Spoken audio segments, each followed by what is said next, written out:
December board meeting to order. This meeting has been appropriately advertised. Ms. Coleman, roll call, please. All right, Mrs. Brown. Here. Mr. Craig. Here. Mrs. Devine. Here. Mrs. Maya. Here. Mrs. Mikulski. Here.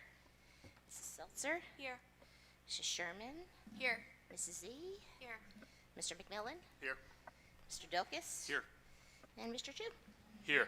Please rise for the Pledge of Allegiance.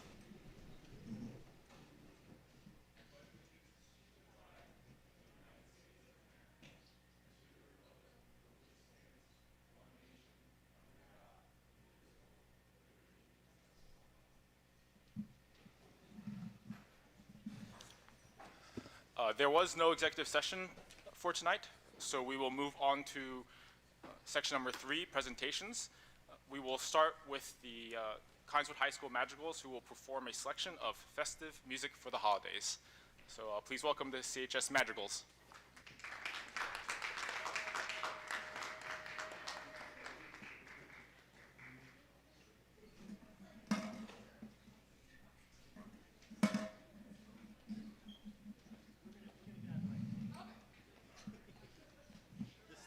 The stage is yours.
All right, thank you to the CHS Magicals and Miss Intricasso for that amazing presentation, and thank you for bringing some holiday cheer to the district and to the town. That was amazing. Another round of applause.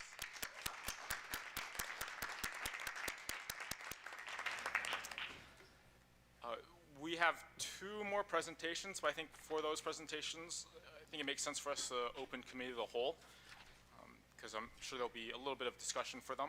So, can I get a motion to enter committee of the whole, please? And a second? Second. All those in favor? Aye. Okay. So for the second presentation tonight, it's going to be the board member recognition. Ms. Coleman, is that something that you do or I should read off? You can do it, or we both can, but we just want to recognize. Okay. Yeah, so. Sure. So, do you want?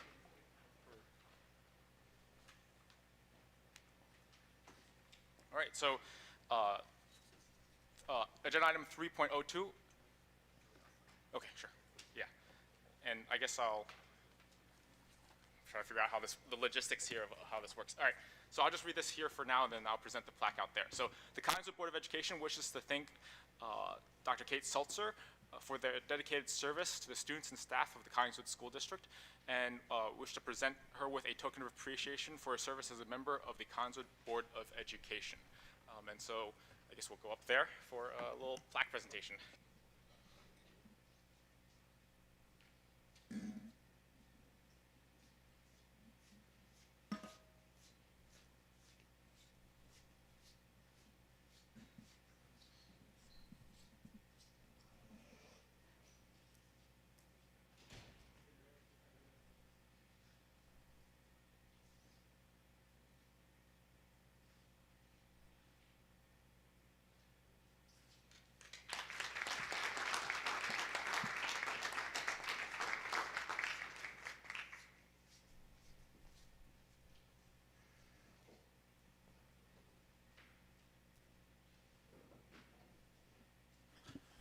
So today is Dr. Seltzer's last day as a board member. She's finishing up her term.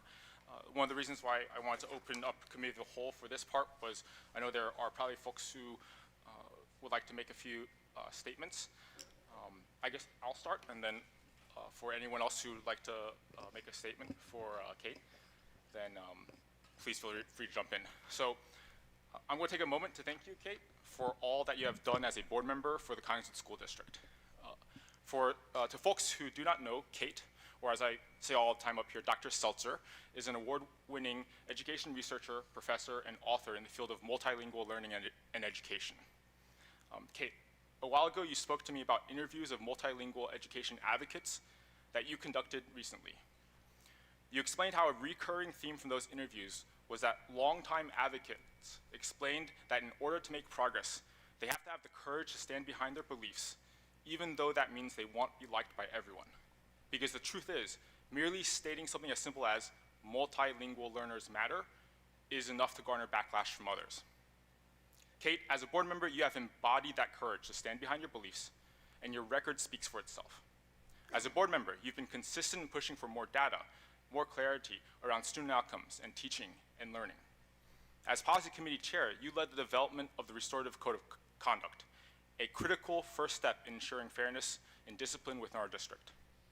As vice president, you've been the driving force behind our board roundtables, which offer community members more chances to speak directly to board members. Because beyond just saying that you value community engagement, you've actually worked to engage community members consistently. The board's communications have been so much more clear and impactful because of the work that you have put behind them. Last winter, you were instrumental to helping the district secure additional funding to avoid devastating cuts. Despite the fact that you were literally halfway across the world in Asia for work, you still made the time to call daily, early in your morning, despite the time difference, to work on our negotiations with the borough and on securing additional funding for our schools, our teachers, and our students. And finally, over the last several months, you've worked hard to help develop a true partnership with the borough through our new recreation plan partnership. To those of us who know you, your commitment and hard work as a board member is no surprise, because we all know how deeply committed to ensuring that all students, even those who don't often have people loudly advocating for them, receive an excellent education. While I will miss your wisdom and dedication on this board, I look forward to all of the good work you will continue to do as an advocate and leader. Thank you, Kate.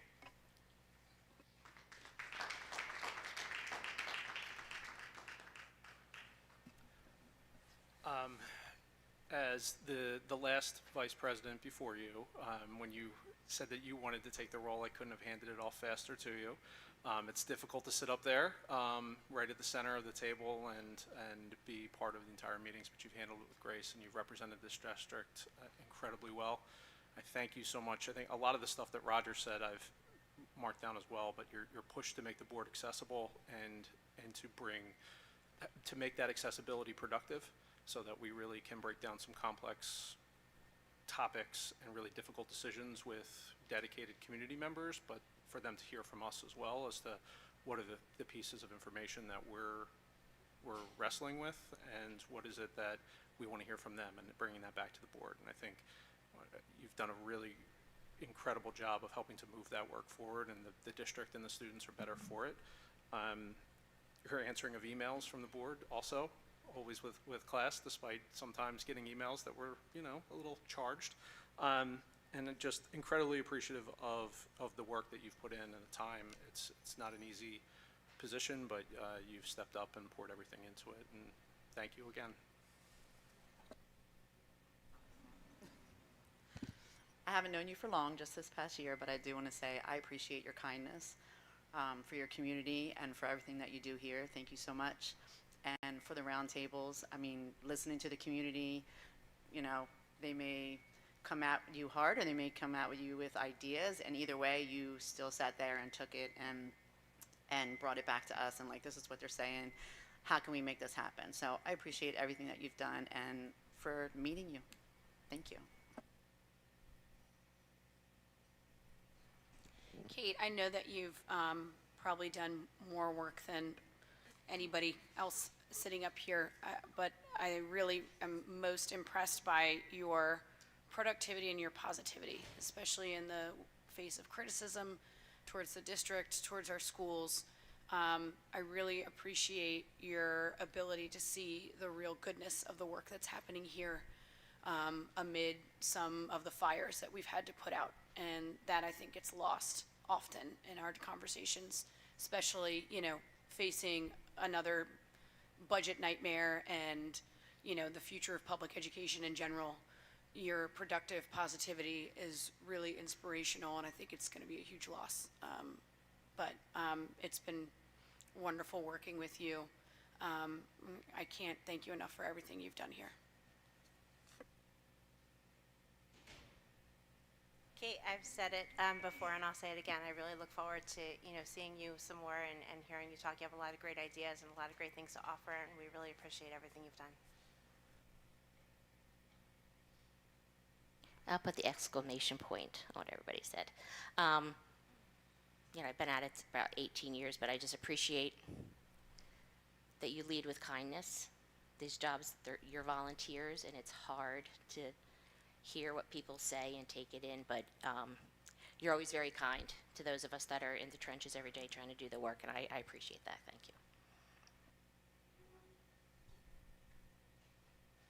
So I'm going to conclude with what I shared with Kate several years ago when she made the decision to run for the board. I said that regardless of the outcome of the election, you have a place of leadership and a voice within this community that we need, and that I would enjoy the privilege of continuing to work with you. Thank you so much.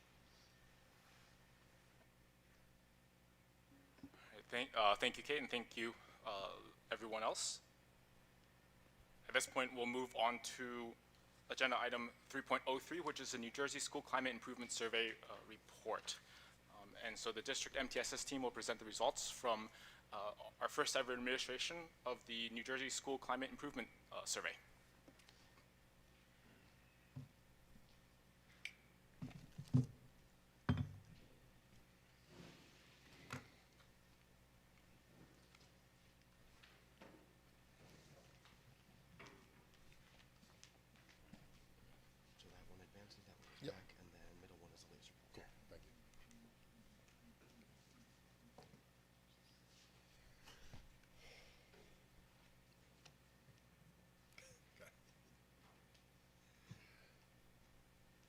Hi, everybody. My name is Zach Wright. I am the MTSS coordinator here for the secondary campus, middle school and high school.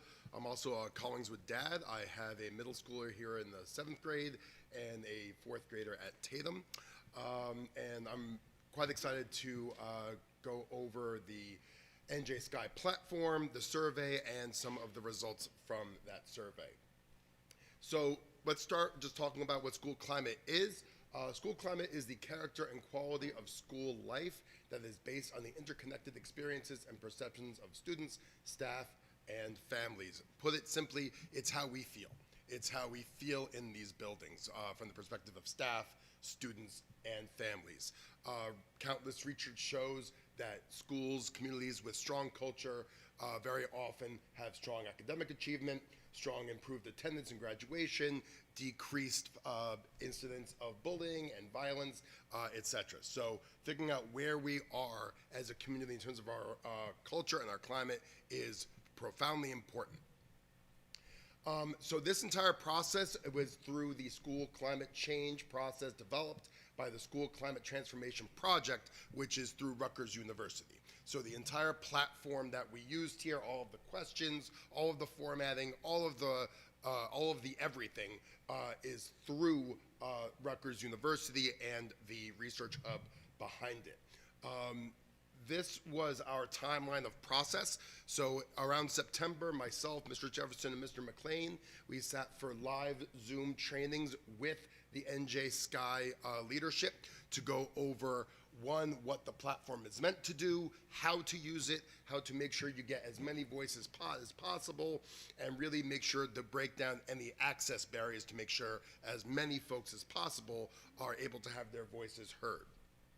We then took a voluntary extra next step in October to reach out to some of our neighboring school communities to learn from them who have done this in past years to learn about the mistakes that they made and hoping that we didn't make those same mistakes.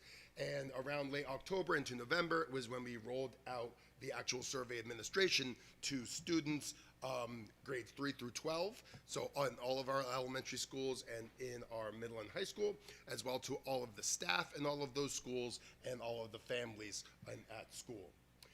We received the survey data in early December and sat for another round of trainings with NJ Sky to go over how to use the platform, how to analyze the data, and how to ensure that that data is understandable and usable. I myself then met with every single building leader to go over their individual school data to show what their students said, what their staff said, and what their families said. And now we are here ready to share that data with you. After the break in January, every school will have their own action team to use this data to create next steps. One, to ensure that the positive areas stay positive areas, as well as to work on the growth areas as demonstrated by the data itself. So just before I dive into the data, I kind of want to show you exactly how the survey was organized. So again, all of this is from the New Jersey School Climate Improvement Survey, and they created a rather robust and sophisticated platform.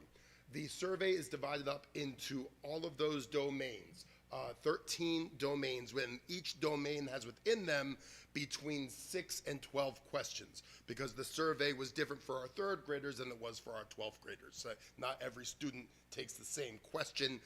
We wanted to make sure every question was developmentally appropriate. You'll notice that the dark blue domains here, those were domains answered by everyone. The blue here was just for staff. The light blue here was just for families, and down here was just for students. So a whole lot of folks got a whole lot of different questions. This is an example of what the platform looks like. That's not an example of our data. That was provided to us by NJ Sky. Essentially, all questions are out of 4, with 1 being quote unquote the lowest or the least favorable score, and a 4 being the highest or the most favorable score. In addition, one of the things that NJ Sky told us was that 2.5 was the point of where above a 2.5, that's solid, that's strong. 2.5 or below, that is something that we need to look at that could be a cause for concern. So again, closer to 4 is the stronger, closer to the 1 is the areas of growth. What I'm gonna do is I'm gonna go over every single school, tell you who took the survey, what the top 3 domains were, and what the bottom 3 domains were. It's one of those platforms where you can go down a rabbit hole that will take you hours and hours and hours. So I'm just gonna quickly go over what each building says. So for the high school, we had 493 students take the survey, which is about 70% of our student body. 36 staff members, 47 families, so a total of 576 respondents. This was the high school positive area. So these were the highest rated domains by students, staff, and families. For students, it was physical safety, supportive staff-student relationships, and student voice. For staff, it was collegial support, supportive staff relationships, and student voice. For families, academic culture, student-staff relationships, and student voice. So again, top 3 domains for each. Here were the lowest domains for each. For students, behavior expectations, academic culture, classroom practices, pro-social student interpersonal behaviors. For staff, academic culture, classroom practices, negative student behaviors, organizational resources and support. For families, support for student SEL, behavior expectations, and negative student behaviors. Moving on to the middle school, 243 students took the survey, along with 28 staff members and 88 families. Here are the top 3. For students, supportive staff relationships, sense of safety, and student sense of belonging. For staff, supportive staff relationships, collegial support, and sense of physical safety. For families, supportive staff relationships, academic culture, and sense of physical safety. You might be noticing some trends and some through lines here. Our bottom 3 for each. For students, academic culture, classroom practices, negative student behaviors, and pro-social student interpersonal behaviors. For staff, academic culture, classroom practices, organizational resources and support, negative student behaviors. For families, behavior expectations, support for student SEL, and negative student behaviors. Now moving on to each elementary school. Garfield, one thing about these numbers, if you remember, we have one, except for Tatum, you have 1 classroom per grade, and you had grades 3, 4, and 5 take them. So if you think roughly 20 students per class, that's about 60 students around taking the survey per school. So students in grade 3 through 5, 60 took them, along with 11 staff members and 12 parents, or 12 families, excuse me. For students, sense of physical safety, student sense of belonging and strong relationships. For staff, strong relationships, collegial support, and behavior expectations. For families, sense of physical safety, strong relationships, and family support. For the bottom, students, academic culture, student voice, and negative student interpersonal behaviors. For staff, leadership support, pro-social student behaviors, organizational resources and support. And for families, student voice and involvement, and student behaviors. Again, you might see a trend, a through line coming through here. For newbie, 62 students, 15 staff members, 20 families, for a total of 97 responses. For students, a sense of belonging, sense of physical safety, and strong relationships. For staff, supportive relationships, family support, and student voice. For families, supportive relationships, family support, and sense of physical safety. Bottom 3 for newbie. For students, academic culture, student voice, negative student behaviors. For staff, collegial support, leadership support, and organizational resources and support. For families, supports for SEL, negative student behaviors, and student voice. Sharp, we had 69 students take the survey, along with 25 staff members and 11 families. Top 3 for students, sense of belonging, sense of safety, supportive relationships. For staff, supportive relationships, behavior expectations, and support for SEL. For families, academic culture, classroom practices, support for staff and students. The reason why there are 2 instead of 3 is that there was not enough respondents to get full data for that particular question. Lowest rate for Sharp, student voice and involvement, academic culture, negative student behavior. For staff, student behaviors, organizational resources and support, and again, not enough respondents for our families at Sharp. Tatum, a larger number again because 2 classes per grade. 96 students, 21 staff members, 55 families. Top 3 for students at Tatum is physical safety, student belonging, staff relationships. Staff is supportive relationships, collegial support, behavior expectations. For families, it's supportive staff relationships, students support for SEL, and sense of safety. Those are the top 3 for Tatum. Bottom for Tatum, students, academic culture, and classroom practices, student voice, negative student behaviors, staff, student behaviors, organizational resources and support. For families, behavior expectations, academic culture, and student voice. And then last but not least, Zane, 64 students, 22 staff members, 18 families. Top 3 for students, sense of belonging, safety, and staff relationships. For staff, physical safety, supportive relationships, and family support. For families, supportive relationships, sense of safety, and negative student behaviors. For the bottom 3 for students, negative student behaviors, academic practices, student voice. For our staff, student voice, negative student behaviors, organizational resources and supports. And lastly, for our families, supports for SEL, academic culture, classroom practices, and student voice and involvement. So, after all of that being said, district-wide, when we look at all of the buildings across our district, the top domains are sense of physical safety, supportive staff-student relationships, a student sense of belonging, and collegial support.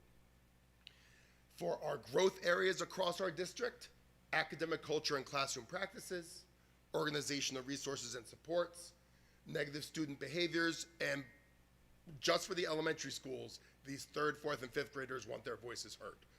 They are very adamant about that.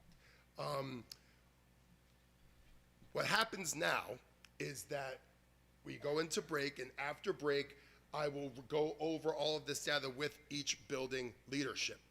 The building leaders will then, with their teacher leaders within the buildings, will create action plans to say, okay, based upon this, what do we need to maintain in order to maintain those strong areas, and what do we need to change or add or fix in order to address what our students, staff, and families are saying in terms of growth areas. And I will take any questions. How was this grant, or how was this funded? That's a great question. I do not know. I'll punt that over to Dr. McDowell, because I do not know the answer to that question. I believe this was free, correct, from the state? State sponsored, so, yeah. Zach, thank you so much for going through all those slides as quickly. Very impressive. Very good information. Curious, in the trainings or when they talked about this, how often do they recommend doing this level of surveying? Or is there like a follow-up after action plans to see where we're at? I personally don't recall what NJ Sky said. I know that the neighboring school districts that we met with, they do it every year. That this is something that they do at the beginning of every year, not only to plan for their current year, but it's the way for them to see if the interventions they did over the past year have made any impact. I was just wondering how thank you for the presentation and all this work, by the way. How did our results kind of stack up with some of our neighbors? Like, do you think some of these are larger regional trends or like isolated to our district? Well, I know that our respondents rates, especially in terms of our students, was higher than a lot of our neighboring districts. We got a lot of our students to take this thing, and that was through very intentional planning of when our students are going to take it and all of that. I think what a lot of folks have seen across is negative student behavior, and when you dial into the domains, what you see is just folks aren't nice to each other. That seems to be a national trend. Although it's interesting that the sense of belonging and safety is very high among students. So I think that's an interesting contrast to dig into with campuses is most people, most kids are saying they feel great at school, but they're also rating relationships and behaviors as one of the areas for growth. So I think that will be an interesting line to walk with leaders, because those things seem to be in conflict, but maybe they're not. Yeah, it's interesting when you sit and actually take the survey. It's a very much data of the moment, right? How we were feeling at that moment, right? And culture is fluid; it changes. It depends upon how we feel. But I personally was very pleasantly surprised to see that in every one of our campuses, really greater than 90% of our students said that they agree or strongly agree that they feel safe. And those questions are safe to and from school, safe at activities, safe in the hallways, safe in class, adults keep everyone safe. And in all of our buildings, that was a very overwhelming, that was the highest domain, which is lovely. So I just wanted to comment. So thank you for the presentation. A lot of the areas, positive areas, growth areas, weren't really surprising to me, because I think when you get out and you talk to people in the community, you hear these both for growth areas and positive a lot. So Yeah. It's nice that the data also supports what, just community members talk about. So I'm really excited to see where the district level support is and coordination in trying to, bring up the growth areas and also keep steady the positives, because those are wonderful things, setting aside academic when your kids feel safe in school and they feel like they belong. I mean, it's the only way you're going to teach your kids. Yeah. But when I was thinking about it, and forgive me if I'm over time, but I think about Maslow before Bloom, right? You can't teach the high academic stuff without Maslow's hierarchy of needs being met. And what we're seeing here is that we're meeting Maslow. We need to do better with Bloom's taxonomy for sure. We need to, especially with what I also found interesting was that students and staff both agreed that academic culture and policies need work, right? So it wasn't just one part of it, they agreed. But if I had to choose which ones I wanted positive, I want the Maslow positive, because then I can work on the Blooms. So Oh, sorry. No, go ahead. I wanted to actually ask about kind of relative, given that the survey is from Rutgers, are there any benchmarks that correlate to the type of change you're looking for, right? So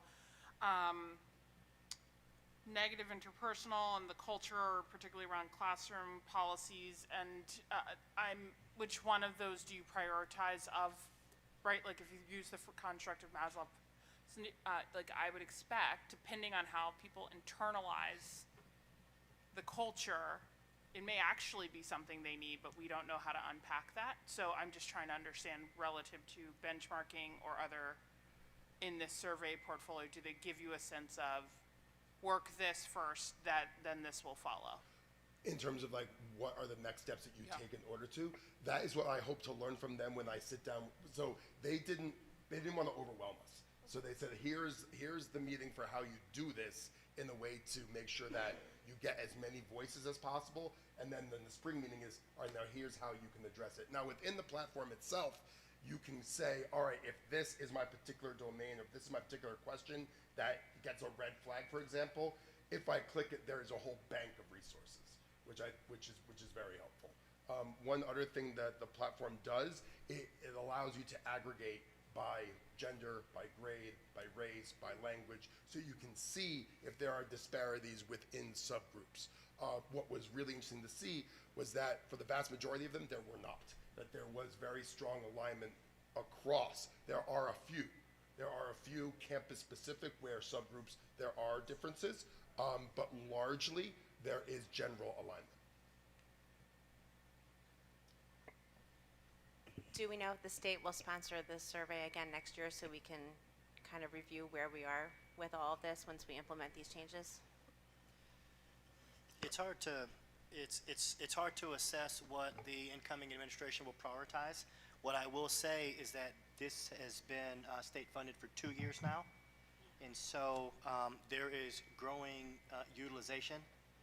And I know that from the perspective of tools, when schools and districts advocate for specific resources that we find helpful, the state tends to support those.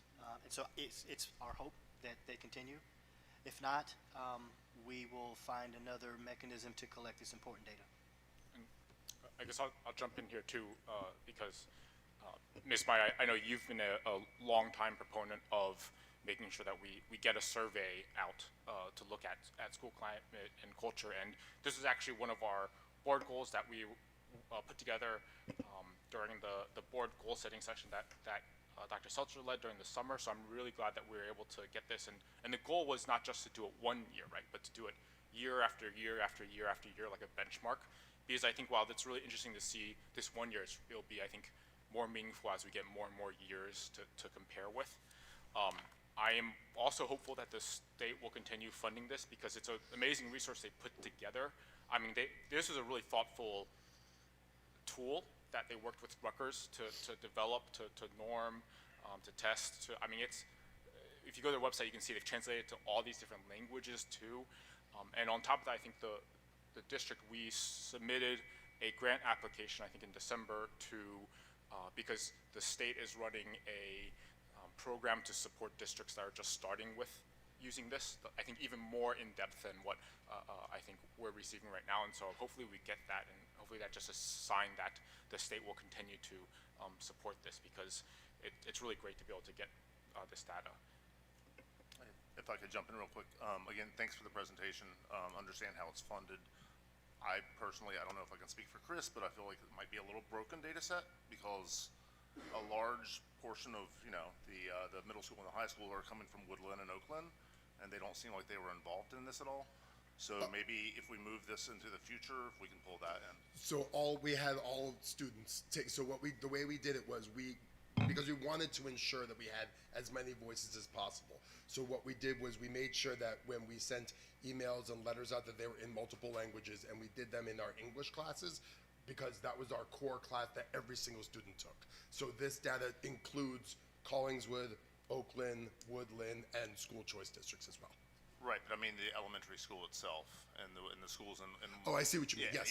Not the students that are moving from Gotcha, there, yeah. but we have that broken set of 20% or whatever that the data set is for Oakland, and then whatever. Right, I Woodland got you, is. yeah. So just in the future, if we could include us, that'd be great. Yeah, and I guess I would encourage you all to bring back to your boards, because I think in order to do it inside your district, you need your district superintendent and board to support the implementation, but it's free, so. Yeah. I know him, so I think we can do it. Awesome. But I would love to, very much so. I have a question for Ms. Hal Turner and for Dr. McDowell, but also Dr. Walker and maybe you, Zach, as well. I think this is really important data for us as a board and for the different campuses, but I also think it's really important information for the community to see, because frankly, I think it speaks back to some of the negative talk that exists in our district. And so I'm wondering how you envision utilizing this data in a community-facing way. Obviously, this is good. We have the presentation, and community members can see it. But really thinking about it as a tool to maybe counter some of the negative discourse in the district. So I think the most important component, so in our district, we are what's called a site-based district. What that means is that the majority of the day-to-day decisions that happen in each and every school are made at the school level. As with this particular process, each specific school will be charged with developing a school improvement plan with their own data, being able to speak to the work that they would like to see manifest in their campus. We also envision this being presented at the school level, more intimate setting, more relevant, more connected, more relational. And so in the coming weeks, when we come back from January, there'll be lots of discussion with all of the building leaders about what comes next, what the expectations are. And one of those expectations will be how do we appropriately share some pretty meaty stuff in their respective schools. And then more importantly, how do we get individuals within each of our school communities to get involved in order to help support the types of positive change that everybody says that they want.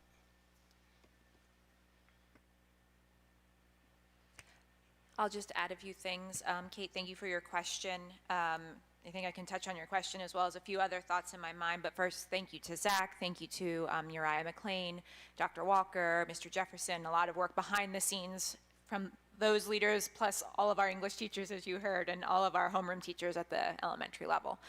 Zach was sharing about a hierarchy of needs. I like to think about it in terms of a pyramid,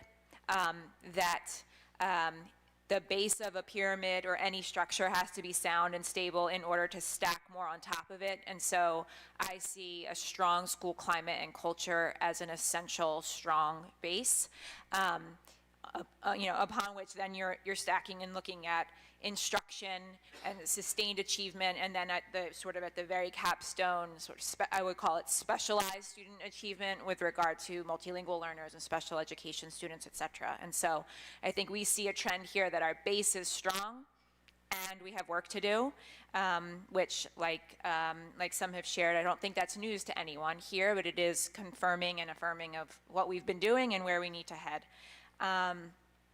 Two, this feedback comes in a really timely fashion right in the midst of our budgeting season. And so as schools are receiving and reviewing this data, it's simultaneous to the process that we are all undertaking to plan and budget for next year and aligning resources to needs. And so that fits very well in terms of that timeline. And then lastly, in connection to what I think Kate's question and Dr. McDowell's last comments, you've heard us share before, we already have existing standing data meetings at every school every month. There are school acceleration meetings, and so we see this just intertwining and infusing with our I don't see this as something else or something more. This infuses directly with the work. And so we look forward to connecting all of the dots in those monthly meetings that already exist. The student participation is excellent. The staff, is this where we'd want to be, right? Because I do think we've asked for a lot of data to help inform and balance our perspective and feedback, and is this just asking for just perspective? Is this the percent of the total we're looking for, or as you're having these conversations, how do you make it easier for more participation? Because it sounds like we really got our student voice and figured out how to give them the time and capacity to do this. Just want to, as we keep going, I'm always eye towards the continuous improvement. Just want to really try to make sure we understand how to increase the voice and data we have available. But this is a great start, for sure. I think I'll actually jump onto that, Ms. Devine. And also, first off, thank you, Mr. Wright, for the presentation. I do think the next steps are really important, right? Because the school level presentations, both with the building leaders and with the staff members and also with the students, and then what the next steps are there, I think will be, and families, will be really important, because if we're looking to do this year after year after year, I think really being able to show what these data are used for to the folks who are taking the survey will be helpful, because that can be motivating to see, oh, okay, I see that our responses are actually being used to try to improve things. And so I'm really looking forward to hearing more about the next what happens in the new year with all these data. I also would love to encourage that we release as much of the data as we possibly can while ensuring privacy. I think it's helpful for all of the community to see, again, we have to make sure we're ensuring privacy while we're releasing the data, and so there might not be appropriate breakdowns or so forth that can be given the different N sizes of the populations. But I would encourage releasing as much of that data as possible.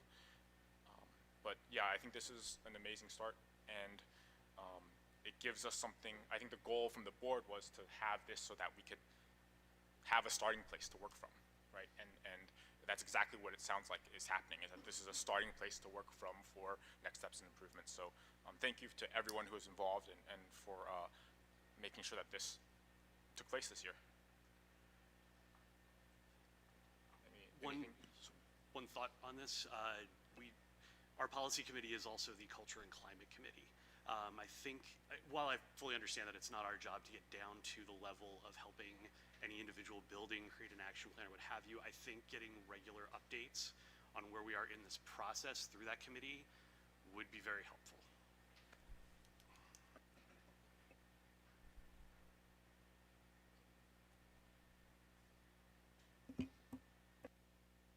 All right. Any other questions or comments from folks? All righty. So thank you very much for that presentation. All right. I think that's all the presentation. So at this time, I'll take a motion to exit committee of the whole. So moved. And then is there a second? Second. All those in favor? Aye. All opposed? Okay. Moving to section 5, future dates and miscellaneous information. Here's a number of future dates, including our early dismissal this week, and then we will be going on to winter break. And then we'll come back, and then our next board meeting will be on January 5th, which will be the reorganization meeting. It will be here at 6:30 p.m. in Collingswood High School. And then, yeah, so hopefully everyone has a wonderful holiday season. At this point, we'll move to section 6, routine business. So I am seeking a motion to approve the minutes of the November 24th, 2025 regular board meeting. Can I get a motion? And a second? Second. All those in favor? Aye. All opposed? Okay. And then section 7, the student board member reports. Mr. Szymanski, all yours. Is this good volume and everything? All right. Good evening, everyone.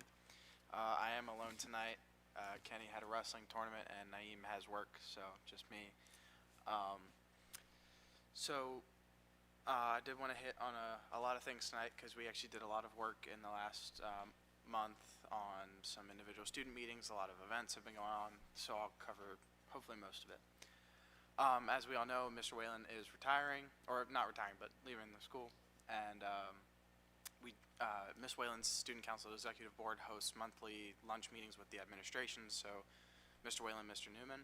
This one was the last one he'll ever attend, so we just, had a good lunch with him, talked about all the last things that we could get out. Still fixing bathroom passes on his very last day. We'll all really, really miss him, but we wish him a lot of luck at his new job. One of the things we did cover at that meeting is sophomore Amelia Reynolds has been elected to be the New Jersey student representative for the State Board of Education. So, really good for her. And as that job, something I don't envy is she's got to attend 2 monthly meetings. She has to attend the state meeting and then the TCNJ meeting with the rest of the board. Both pretty long trips because Trenton and then TCNJ. But yeah, really good for her. For our sporting events, we are switching to online tickets. For anyone here who's planning on attending a sporting event, definitely consider using the online one because I think we are about to switch to full online after the break. Reindeer games are tomorrow. So right after the first couple of periods, we switch to everyone goes to the gym for a pep rally type game ceremony. It's, just a really big, every grade participates and the staff.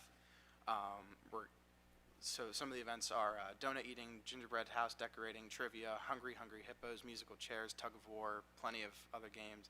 Tug of war is one of my personal favorites because get students versus teachers is pretty insane. And the donut eating is gross to watch, but it's fun to watch.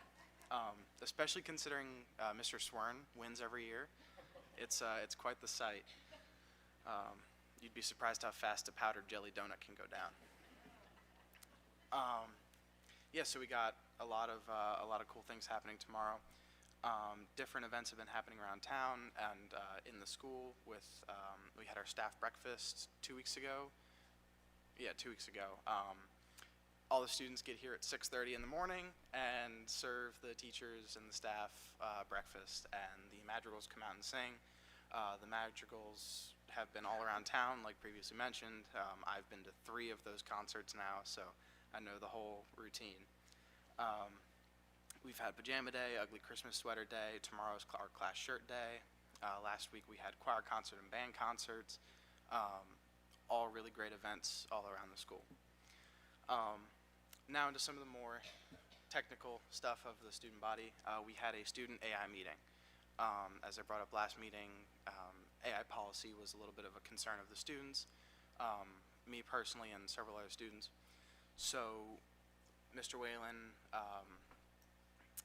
Mr. Klein, Miss Madden, we all went up to the library. It was open for both lunch and flex periods, and we were all able to discuss just how we feel about AI.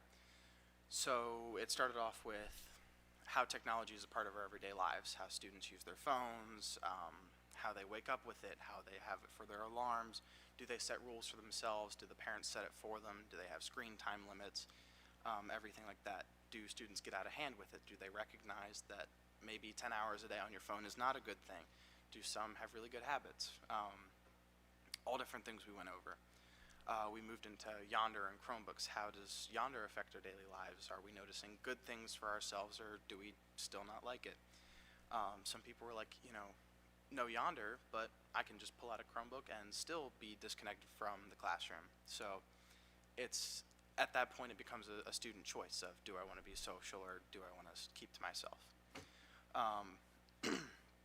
One of the concerns was that students with lighter workloads, maybe people of study halls, seniors who are, taking an easy year on their last year, they become bored. They have nothing left to do. Teachers don't have enough work to keep them engaged for the full 55 minutes, 4 days a week. So that's another concern of, what do students do after they're done? Sit there in silence, especially without disrupting other kids. So then we moved into really discussing the AI side of it. It was just open. Students could admit, yeah, I cheat, or I've never touched AI in my life, I'm afraid of it. So we talked about how do different students use it, what are the common uses, where do students personally draw the line on, I shouldn't do this, this is cheating, I'm copying, or am I like, yeah, I needed some help, I didn't have a teacher available to me, so I asked it some questions and it helped explain it to me. So we drew a common ground of AI is a tool for everyone, for the teachers, for the administrators, for students, and actually the information I pulled this from was a summary from Mr. Whalen made by AI. I was in the meeting, but he recorded the audio, had AI summarize it for him, and he sent it to me, and he was like, use this. So my report, not my whole report, but this section of it, I typed out from AI. So it's a tool. It's definitely something that can be very helpful for a lot of students, definitely staff. Mr. Klein openly admitted he uses it to help him grade. He uses it to help him create assignments. I've had multiple teachers say, yeah, the assignment you're doing right now, I didn't make it, but he's like, I'm going to watch your grades. I'm going to make sure you're paying attention to what we're doing. And it can go both ways, is it too far to say your assignment that you've given us is impersonal and out of the blue from AI, or is it like you guided it, you helped make it, and assigned it to all of us, and you're watching what happens to see if we all use it properly? Mr. Klein was very on board with, it's a tool, students should be able to use it as a tool, teachers should be able to use it as a tool. So when it comes to the AI policy for teachers and students, is it has to be applied equally across the board. Is we need to watch how students are using it. Are they truly just copying and pasting and cheating, or is it a helpful tool? And one of the very interesting things I thought Mr. Klein suggested was being able to cite AI as a source. Being you prompt it, you ask it questions, and when you're done and you want to use that as your information, in your resources slide, cite your conversation with AI. It'll be your conversation is the evidence you used, which could be quite helpful for summarizing many different things instead of spending hours searching the web for literally the same information. So that was the summary of AI. It's a tool, can be used for good and bad. We gotta really watch how we use it, but good things for the future, hopefully. Now to the forms that were sent out to the students. As mentioned in the last meeting, enrollment rates were concerned. We saw in the student climate. And what I actually thought was really interesting is Mr. Wright's information and mine that I pulled from the forms kind of matched up. In students feel safe. They feel fine in the hallways. I have the question.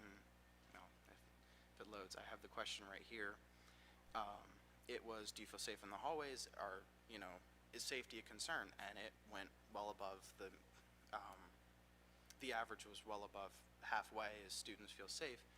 But later in the responses, they definitely mentioned like the student behavior is an issue.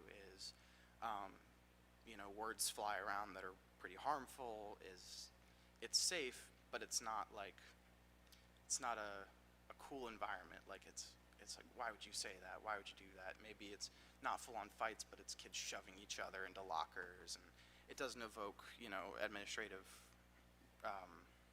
intervention, but it's noticeable and it's felt throughout the halls, which is definitely what was seen in that survey taken by all the schools. And then there was concerning the enrollment rates. Is we all had the question of what's the reason? Why aren't students coming back? Why are they leaving halfway through the year? Why is it 8th grade to high school? Some of them just jump ship. And one of the things that I pulled was they were offered to anonymously state whatever the reasons they might have. They might be considering leaving. They know someone who left, and what were those reasons?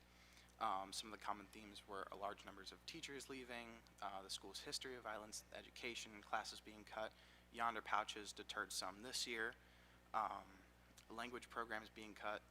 All of these were right from the students, just pulling the common themes of their responses,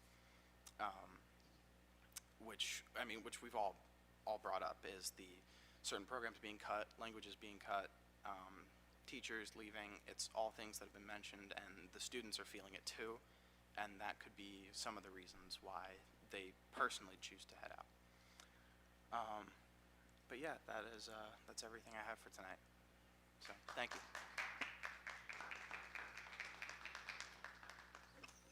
Thank you so much for your. I was gonna say, Chris, I use AI.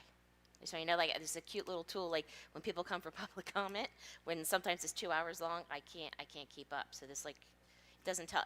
I write down everybody's names, but it catches the conversations and it summarizes it for me. It sends it to my phone, and then I email it to my secretary. So I use it responsibly, but no, I use it too. So. Yep, exactly. Yeah. Mr. Szymanski, thank you again for your presentation. I'm sure all of us have a lot of questions, and if you don't mind answering a few of them. I think what's interesting to me is one that your survey mirrors what was presented before. I think oftentimes it's whenever you look at any sort of research, it's not one measure that people like to hang their hat on. It's repeated measures showing consistency, right? And so that's really interesting, and I think really helpful to know that perhaps there is actually some consistency about how students feel safe, but then that there are still maybe interpersonal behaviors that are an issue. I find it really interesting the statement about language classes being cut, because I think the last time that we lost a language class was 2023, which was Latin. Do you know specifically, did anyone provide specific in terms of languages?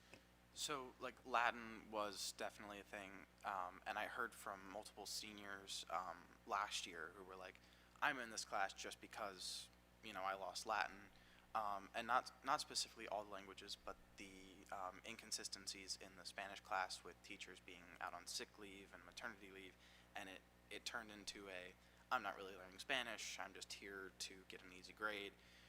So not necessarily that they're being cut, but that they're on a decline in the class. And this year, from what I know, it's been doing much better than years prior. But definitely the Latin heading out was an issue for some students, and the French teacher leaving and getting a new one, it always upsets some students, but it's not the biggest of things. It was more of the Latin, and then there was like computer science and some other different classes being cut that just, deter students so sometimes. Gotcha. Yeah. No, that's helpful. Thank you. The other thing I want to mention is I think I was really intrigued by your presentation about the AI discussion, and for a few different reasons. First, even just separate from the whole discussion about AI, is if I recall correctly, you mentioned that this discussion happened during the lunch and flex time. Correct. So that's I think for the folks who don't know the schedule, there is a back-to-back kind of block in the middle of the school day. This was a change implemented, I think, to great uproar 2 years ago, where basically there's a lunch A and a lunch B, and then so half the students are at lunch A, half the students are on flex, and next then it flips. Then the half that were on flex is now on lunch and so forth. So my first question there is, this seems like this is a time that students are and staff are using to interact and to discuss and to just do different things that maybe there was not time for previously in the schedule? Yeah, definitely. The lunch and flex is used for science labs this year. Last year was a little iffy, but this year we have students who go to chemistry labs, physics labs during these periods, AP environmental science labs. And then there's what Naeem is a part of is the Student Voice Action Committee. They meet during this during the flex period 1 or 2 times a week. So yeah, it's definitely being used a lot better this year. And I believe there are some availability for students to go to the gym and play basketball and just get some energy out during that time. So yeah, it's being much better used. I mean, I went to a high school that had that type of flex time in the middle of the day, and it was, in my opinion, really helpful for building culture and also for interacting with teachers outside of the classroom environment. And so I know that was very much so. Dr. McDowell and I actually had a lot of conversations about that being one of the reasons, right? The culture building, the giving people more time to interact, to socialize, to build culture together, to get support that they need. It was one of the big reasons why that sort of flex time has been I would say a best practice amongst high school scheduling now recently, and one of the reasons why that was built into the schedule. And so I'm really glad to hear that it's actually sort of picking up in the second year of that. Yeah, and then the last thing I'll say is, I think when it comes to AI, I don't know that nobody has the right answer, right, at the moment. And so first, I just want to commend you basically for, I think, the right answer, which is having dialogue around it, right? And that's, I think, the best we can do right now is to dialogue about it, to try to figure out what it is, because no one knows. And that was what was brought up there is for like Mr. Whalen said it himself. He was like, for us, AI has been around for 3 years. It's not a lot of time. There's no data on it. There's not very much on how it affects students. But for a junior like me, it's been around for my entire high school career. It's always been a part of it, and even some of us don't know how to react to it. So it's just talking about it, how it affects us, is definitely important. I was going to say something really similar, just really commend you for having the conversation, and to the high school administrators for hosting that and facilitating that. That kind of dialogue is so important, and I would just say for future policy discussions at the board level, that's an important perspective to keep in mind, is if these kinds of conversations are ongoing, that's information that should make its way into board policy, is the perspectives of students on AI. So definitely part of the conversation to keep going. So thank you for the great report. My district is struggling with how to deal with AI right now, and just the simple fact of getting students together and hearing those voices, like Roger was saying, like that dialogue, I think is absent from a lot of districts. And so I commend the school leaders also for having that kind of safe space for students to talk about it. There's been millions of articles in news and Atlantic and Economist about how it's changing college, but there hasn't really been as much discussion about what it looks like at the middle and high school levels. And like you said, it's been around your entire high school career. So I'd love to get, information about how you facilitated that to bring it back to other districts. I'm sure others would like to set up some sort of meetings. We're in the middle of writing policy right now, but it's all from the perspective of teachers. And so any tips that you have for facilitating that would be wonderful, and we can connect later if possible. Yeah, I just, before I presented it at the last meeting, I brought it up to Mr. Whalen asking if this was a decent topic to bring up, and he was like, yeah, definitely. Provided him with some of the examples that we were seeing from students and teachers, and he was like, yeah, definitely, let's get on it. And he was like, there was something a couple years ago, or last year, that we were working on that kind of fizzled out. And then got to, after I presented, he was like, all right, yeah, let's start it. And we got together during that flex and lunch period, and it took off. And hopefully, even though he's leaving, it'll continue with Mr. Klein, Ms. Kriebel, and Ms. Madden, so. For my fellow Gen X members of the board who may remember having to use encyclopedias and actually physically open them up, what struck me about the summary of the meetings about AI was that this isn't really a new problem. It's a very new and much more complex face on an old problem. So I think there's definitely some things that we could perhaps even learn from the past on how to, I hate to say regulate the use of AI, but to better guide students in how to use AI, like you said, responsibly as we go forward. And I think, too, we're not going to get it right the first time. Having something sooner in place is going to be better than trying to hit perfection right away. And also, always thank you for your regular, very thoughtful reports, and thank you to Niam and Ken as well. One thing I forgot to ask about, did I hear correctly that we have a State Board of Education rep?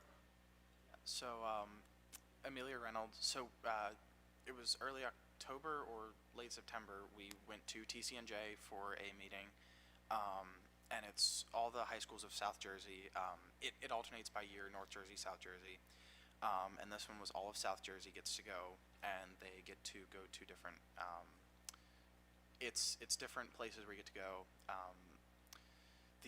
They bring in a motivational speaker, they have the current, I guess the board, it's not the board reps, but it's like the student council of the state is what's there. And those students spoke to us. They were talking to us how to get into it. Me, Amelia, and a couple other people, we went in and attended a secondary meeting on how we might be able to be a part of this. And there's 9 positions, which is 2 executives positions. There's president, vice president, secretary, treasurer, and then there's the state board of ed rep. And that's the only position that requires 2 meetings per month. And Amelia ran for that and was uncontested and got it right away. And yeah, so she's into that now. That's awesome. That's amazing. Yeah, it's really great. Yeah. Any other questions or comments? Thank you again, Mr. Szymanski. And you're welcome to stay or go, or as you please. So, yes, we're moving to section 8, the superintendent's report. Dr. Mattel. So good evening again. Thank you for all those in attendance and all those watching online. Section 8, 8.01 is the enrollment report. December of 2024, 2222 was the enrollment numbers. And December of 2025, there are 2 numbers. There's 2186 for November 2025, and then 22 recent students that just started with us at Parkview campus, preschool campus, and those reports are attached. 8.02, 03, and 04 are the safety drill, suspension, and anti-bullying report. And just a few just state general thoughts and announcements. And so we'd like to publicly thank all of our elementary schools for their holiday concerts on the Ave this season. We'd also like to thank our phenomenal music department for preparing our students to perform. The theme was Holidays Around the World, and so I was very fortunate to be able to go to several of the events. Students did a really great job. Families and observers were impressed with not just the professionalism of the staff, including our buildings and grounds and our music team, but also just the tremendous talent that our children have in our community. And so we'd just like to say thank you.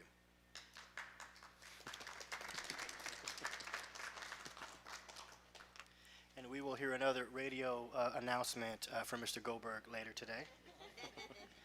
We'd like to also thank again our Madrigals. They have had an extremely busy season this year of performances.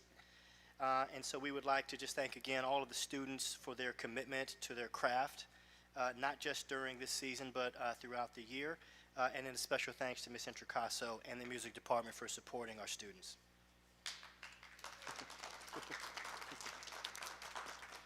As we celebrate and embrace the diverse cultures within our community during the holiday season, this week over 50 students gathered in the Library Media Center to participate in an over 2,000-year-old tradition of spinning dreidels for chocolate coins. We'd like to thank Mr. Wright and the high school staff for bringing this event to fruition. It was enjoyed by all who were in attendance, and we look forward to next year, Mr. Wright. We'd also like to say congratulations to Collingswood High School senior Julian Maxwell on being selected for the 2025 A Few Good Men Award. Julian was selected by Coach McEwen and Principal Newman as an ambassador who represents the character, values, and way of life that, when emulated by others, makes the school, community, and world a better place. He joins a select group of young men from 800 student athletes representing 15 New Jersey high schools that were selected this year. And so over the course of the season, our own Collingswood Panthers football team enjoyed weekly sessions facilitated by Principal Newman discussing topics on time management, health and wellness, leadership, and financial literacy. And so congratulations to Mr. Maxwell.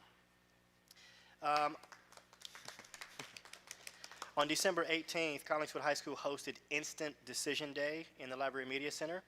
8 talented and motivated seniors were accepted into universities like Shippensburg, Gwynedd Mercy, Monmouth, Rowan, Kane, Ramapo, and Stockton on site. Special thanks to our high school counseling department for organizing this event, and congratulations to Nayana Jackson, Junari, Mia Isabel Vukovic-Gartlan, Adelaide Arvo, Cassidy Moore, Samantha Black, Elijah Dixon, and Migdalia Morales for a job well done. We're extremely proud of you, and we are looking forward to hearing about what happens within your next journey.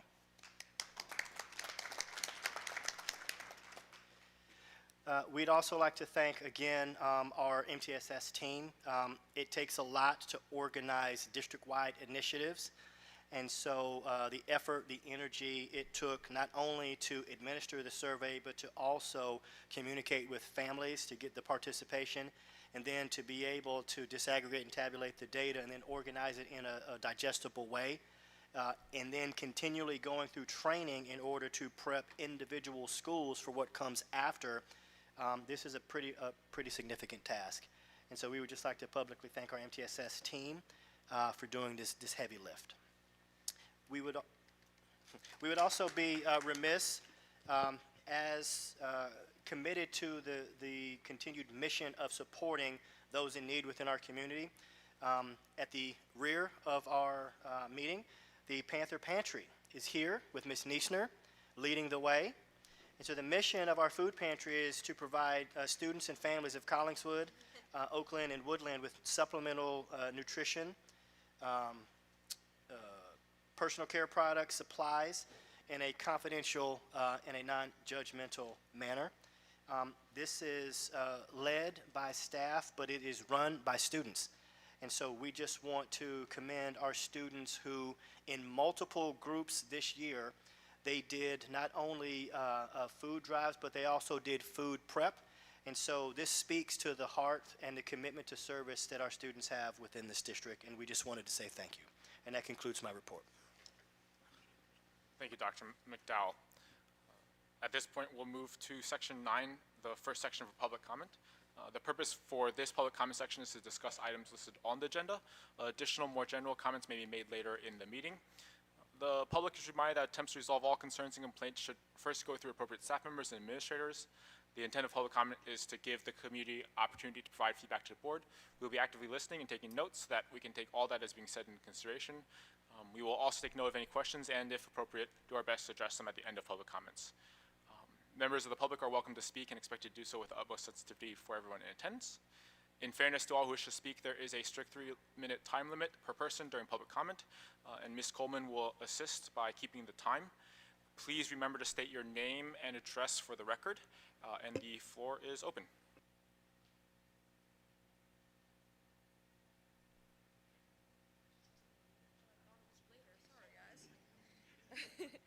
Hi, Claire Carlson, 21 West Gorman Ave. I'm here on behalf of Miss Intricaso. She had to take her son home, so that's why I'm here. I'm one of the madrigals you heard. What? Sorry. I'm one of the madrigals you heard sing earlier, and a while ago in this meeting, we did our whole piece. So I'm happy you enjoyed it. I'm here to tell you a bit about choir at the Collingswood High School and the madrigals.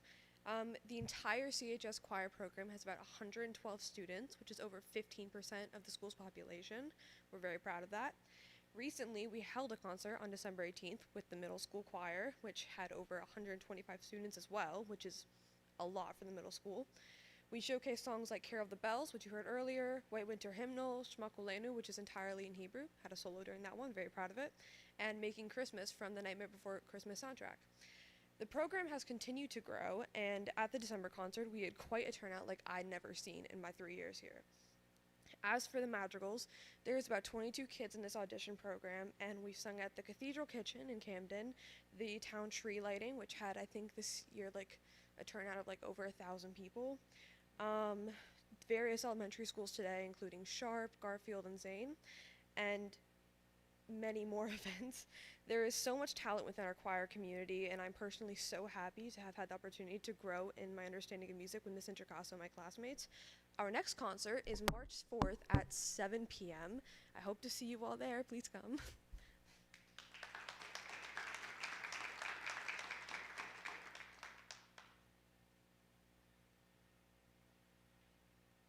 Eli, nothing? Oh, nothing. Okay. Does I it look forward to that every month. look like there are any more public comments? I guess I'll ask really quickly. March 4th, and it's at? Where? Well, where? Middle School Auditorium. Okay, and so Collingswood Middle School Choir will also be there. So March 4th, 7 p.m., Collingswood Middle School Auditorium. It will be the Madrigals and the Collingswood Middle School Choir, completely free. All right. Thank you. Okay, so moving on to Section 10, Business Administrator Board Secretary Report. Ms. Coleman. All right, item 10.01 is your November monthly budget transfer report. 10.02 is your monthly financial statement, so it's your board secretary's report, treasurer's report, cash report. 10.03 is your student activity cash report. 10.04 is the food service financial statement for the month of November. 10.05 is the listing of all of the purchase orders that were issued during the month of December, and 10.06 is a listing of the warrants that will be paid tomorrow morning. Thank you. Section 11, Finance, Buildings, and Grounds Committee. Mr. Craig, Chairperson, will present. Thanks. The Finance, Buildings, and Grounds Committee reviews all financial statements, purchase orders, and warrants on a monthly basis. The committee also reviews and approves all contracts with outside service providers and oversees all maintenance and capital improvement projects district-wide. We are seeking approval for the following items this evening. 11.3 to 11.10 is the Board Secretary's report, as was just presented. 11.11 is agreements for homeless student tuition with Camden School District. It's the last district of residence who are fiscally responsible for the rest of the year. 11.12 is an out-of-district placement for a student. 11.13 is updating our minimum wage for 2026 to make sure that we are in compliance with the law. 11.14, one-to-one nursing care for the rest of the school year with a student. 11.15 is as-needed services and evaluation contract with Neuroabilities Healthcare. 11.16 to 11.18 are shared service agreements with Haddon Township, Summerdale, and Clementon, respectively. 11.19 is approval of the mental health screening grant. This is in its third year. And then 11:20 is a instrument donation, accepting that of a Contu DRS French horn from Mr. Jim Wooten. We thank you so much for your generosity. So we are, did I skip one?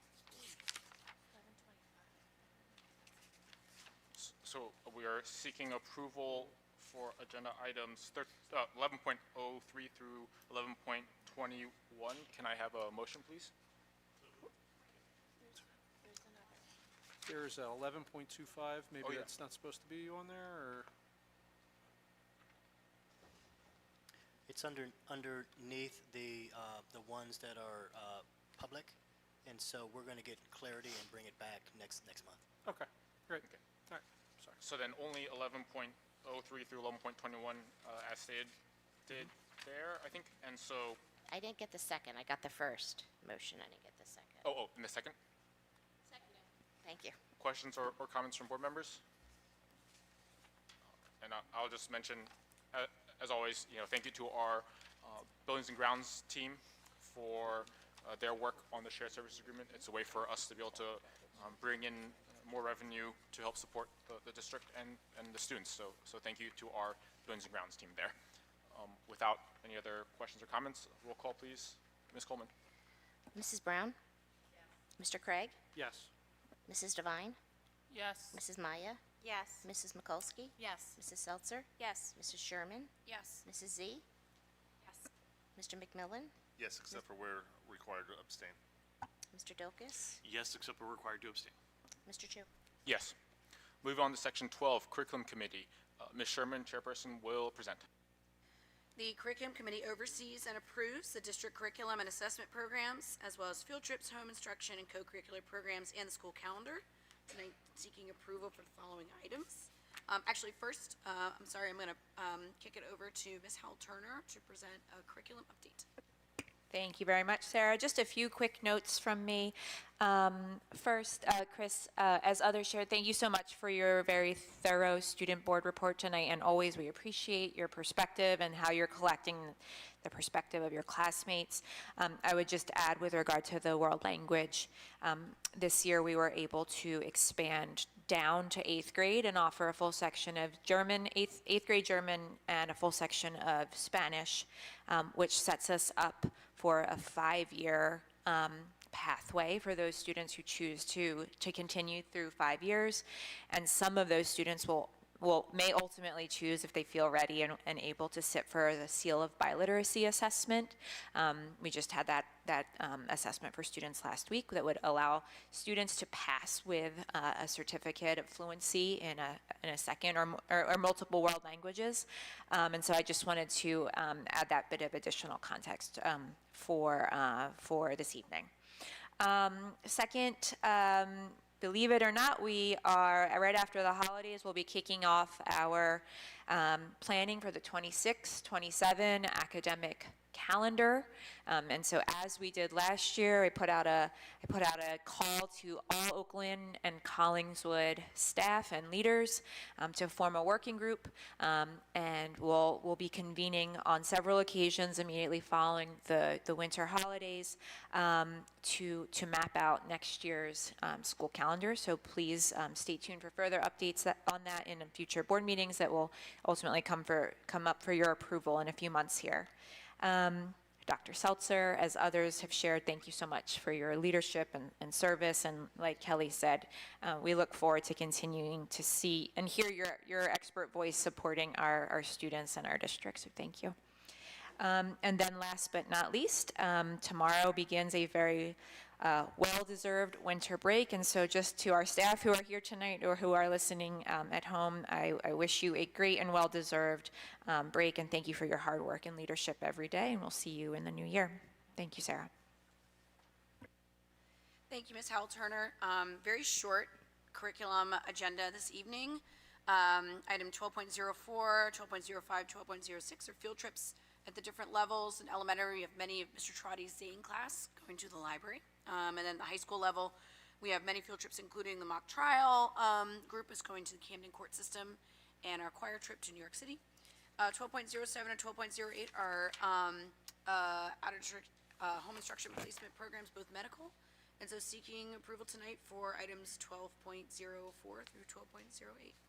Do we have a motion? So moved. And a second? Questions or comments from board members? I actually had a question. I wasn't sure who I could direct this to. Ms. Halturner, the discussion regarding the changes to the grading policy, is this something that is going to be implemented this year after the break, or would this be the 26-27 school year? Just to give some context, did we talk about that publicly last month? I can't recall, but I can give some, okay. And so as part of the board's approval of our 26-27 program of study, that is our high school course guide that lists all of the offerings that students may be able to choose from. We will be including that an update and a more detailed overview of our high school grading policy, in particular how students are what counts as a failing grade, what is the ceiling or the floor for a failing grade. And so we are working with the high school guidance office to research and make a proposal to Dr. McDowell and myself and others for review, and then that will be included in the program of study for the board's review and vote at the January meeting. Megan. Mm-hmm. I just want to say I'm looking forward to the calendar updates. I think that you did a phenomenal job last year with that, and I think that process really seemed to be effective, and everybody participated, and it was great. So thank you. All right. Seeing no more questions or comments from board members, roll call, please. Ms. Coleman. Mrs. Brown? Mr. Craig? Yes. Mrs. Devine? Yes. Mrs. Maya? Yes. Mrs. Mikulski? Yes. Mrs. Seltzer? Yes. Mrs. Sherman? Yes. Mrs. Z? Yes. Mr. McMillan? Yes, except for we're required to abstain. Mr. Dulkis? Yes, except we're required to abstain. Mr. Chu? Yes. Moving on to Section 13, Personnel Committee. Dr. Seltzer, Chairperson, will present. The Personnel Committee reviews all recommendations for teaching and staff employment, considers co-curricular employment, and considers all professional development opportunities for staff members. Tonight, seeking approval for the following items. 13.03 is a retirement. We thank Mr. Pence very much for his many years of service in the district. 13.04 to 13.06 are resignations. We thank these staff members as well for their service. 13.07 is a lateral transfer of a preschool teacher. 13.08 to 13.12 are various leaves, FMLA and JFLA, and medical leaves. 13.13 is a contract for a high school interim assistant principal. 13.14 is the hiring of an elementary nurse. 13.15 through 13.18 are a series of long-term and replacement teachers. 13.19 is a contract for a secondary permanent building sub. 13.20 is approving Stephen Burns as interim acting business administrator with a stipend to cover for a staff member. 13.21 is stipends for the child study team. 13.22 is the after-school Mosaic Club at Sharp, paid for through a Title I grant.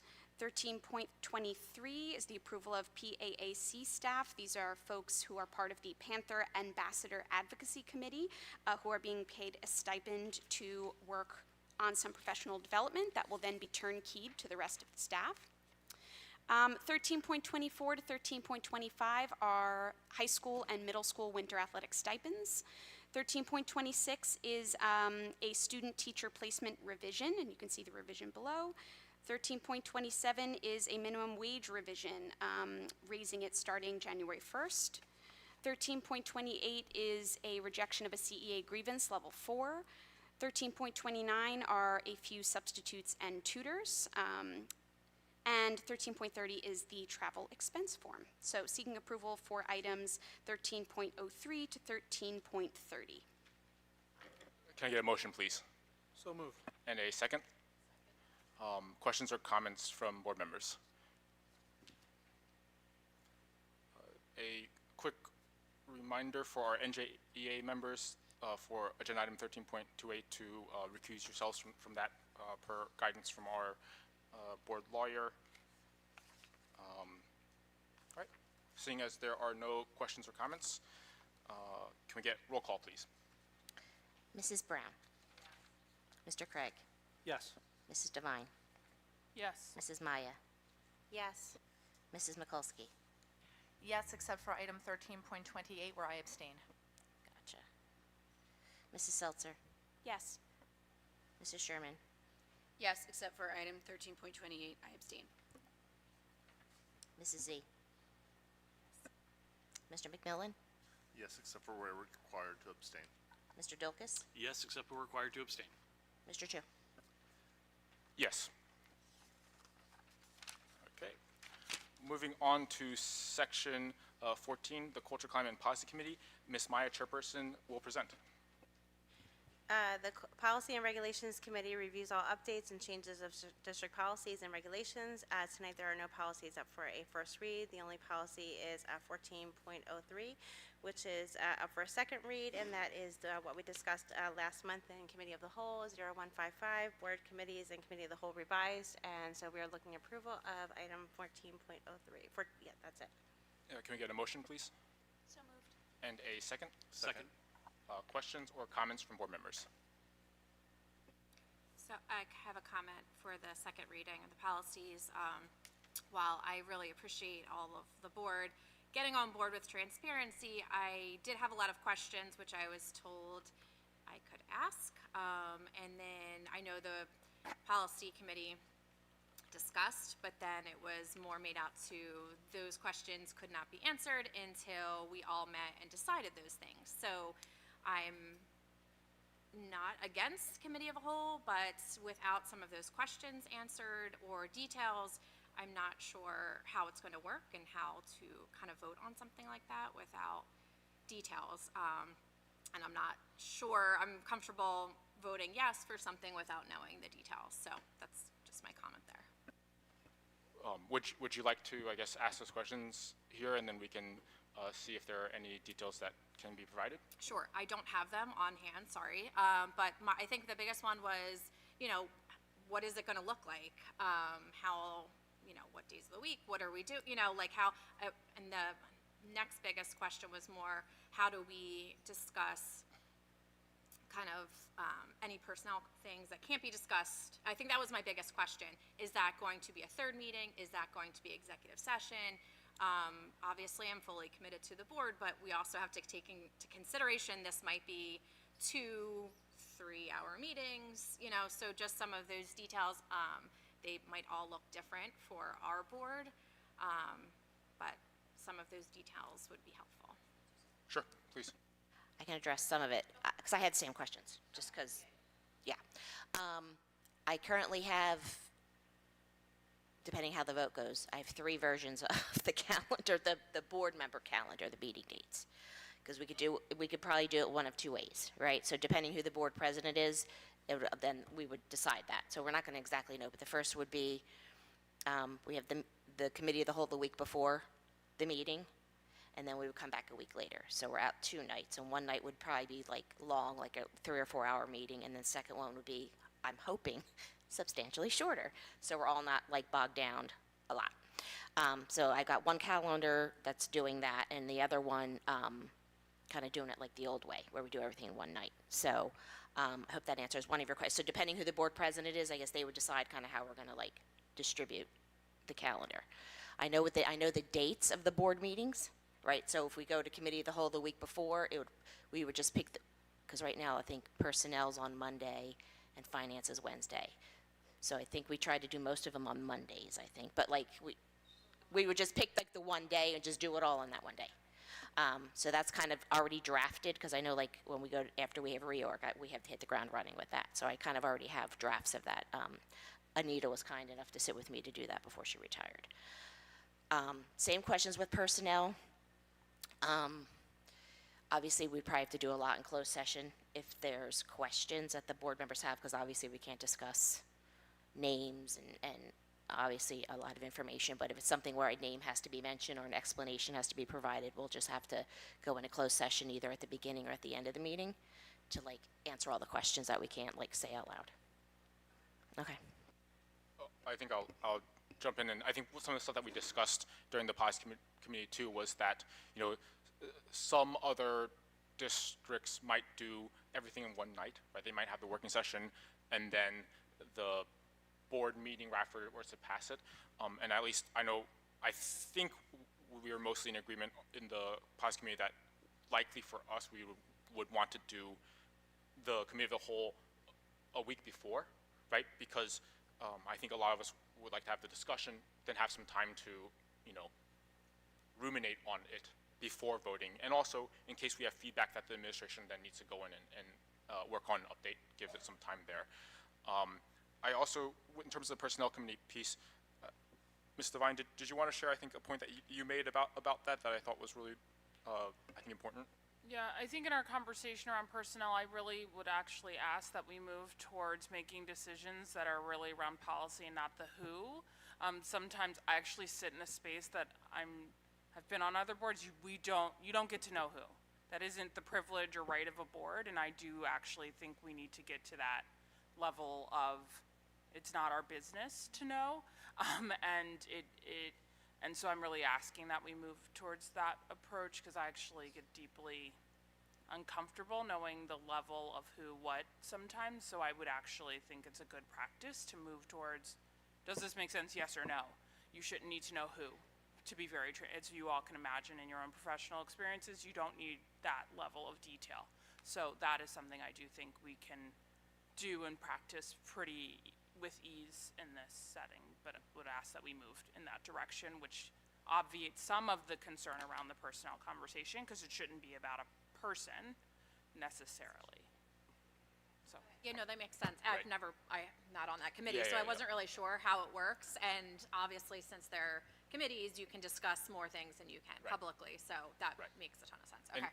And just for, I think, the public who might, a little more context there is that, you know, when we look at the personnel committee, we approve a lot of leaves or medical absences and so forth. And I think what Mr. Vine, which is making a point that I fully agree with, which is that in many ways that should be a decision on the board on policy and not at all about who is requesting that leave, right? And so, in fact, we should be able to have those type of discussions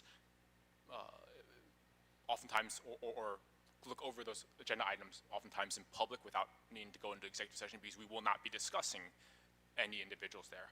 But then there are, of course, going to be times in which maybe a student issue or a staff issue might come up that needs a little bit more specific discussion. And in those cases, it will have to be executive session. And my suggestion would be that that would be an executive session at the end of the committee of the whole. Therefore, you know, the public can know the consistent start time of committee of the whole, and then the confidential discussion can happen at the end. Any other questions? Yeah, can you clarify the public comment section as well? Because I know you said that would go down to one public comment section. Yeah, so because the committee of the whole would be a public board meeting, by law we are required to have a public comment section for any public board meeting. And I think the idea would be, especially with the committee of the whole session being it's a working session, right? So it's for the board to come together and to work, and the public to have open view of it, right? We don't have to have two comment sections, and I don't necessarily think it makes sense to have two comment sections, especially during the working session. And so likely there would just be one, and I don't know. I'd be open for discussion about, you know, should it be at the very beginning, should it be at the very end? Maybe it makes sense to put it at the very beginning again, so folks don't have to, you know, stay around for hours, or maybe it makes sense at the end so that folks can, you know, let us know what they feel after we've said. I'm not really quite sure there. But then I think if then the board were to move to a consent agenda type of agenda for this meeting, right? That helps speed things up because the consent agenda would really be one big motion to pass the entire agenda. And of course, that doesn't mean you have to vote yes or no on everything, right? Again, just like we do now, we would pull out stuff if we want to vote differently on different things, but it would speed that thing up. And when it's that kind of sped up, it might not make any sense to have a public comment at the beginning and at the end. It might just be, let's just have a public comment, right? And if that's the case, when there's one, my suggestion would be that one public comment, of course, happen before the votes, because I'm sure the public would want to let their voice be heard before we took any action. And so that would be my suggestion. And if I could reiterate what Dr. McDowell said is, we can't confuse that this is a business meeting held in public, and it's not a public meeting. We're not looking to engage the public inbound. We're having a meeting that is properly done in public. So that was just something you had mentioned that I think we have to keep in mind. Yeah, and just to add on to that, right? That's I think the difference between, say, the board roundtables, where it really is there for engagement, right? Back and forth engagement. We have a lot of, by law, we have to deal with business, and so that's really what these meetings are.